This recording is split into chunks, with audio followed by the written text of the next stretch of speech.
आणि का जाऊ दिलंस तू तिला? परत तिने खाली गोंधळ घातला तर? नाही घालणार. आपला विश्वास आहे ना स्वानंदीवर. हा आपला स्वानंदीवर विश्वास आहे म्हणी, पण त्या शालिनीवर विश्वास नाहीये माझा. मी जाऊन बघू. नाही, तू बस, रिलॅक्स हो, काही होणार नाहीये. ओके? म्हणी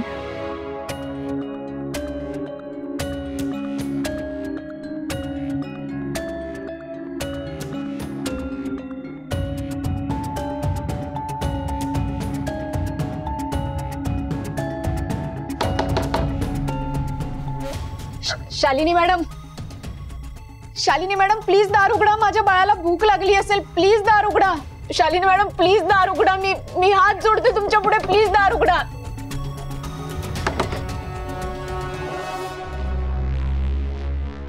बाळ कुठे? तुला काय करायचंय? नाही, ते बाळाची दूध प्यायची वेळ झाली आहे ना, त्याला भूक लागली असेल. तुम्ही नेहमी आउट हाऊस मध्ये बाळाला आणून देता किंवा मला इकडे बोलावता. आज तुम्ही हाक नाही मारली म्हणून विचारलं. हो, बाळाला भूक लागली, तो रडला पण. मॅडम अहो, तो रडला, मग मला सांगायचं ना तुम्ही, मी आले असते. तुला का सांगू? तुला शिक्षा द्यायची होती ना, म्हणून मी बाळाला पावडरचं दूध दिलं. काय? तुम्ही माझ्या बाळाला पावडरचं दूध दिलं? हो मॅडम, त्याच्या तब्येतीवर परिणाम होईल, असं नका करू प्लीज. हो का? मग ह्या गोष्टीचा विचार आधी करायचा, माझ्या मैत्रिणीसमोर तमाशा करायच्या आधी.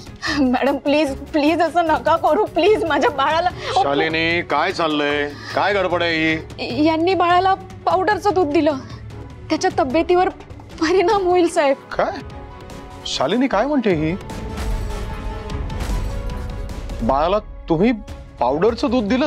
मग मी काय करायला हवं होतं? हिची मनमानी. माझ्या मैत्रिणीसमोर आली माझं बाळ असा जप करत.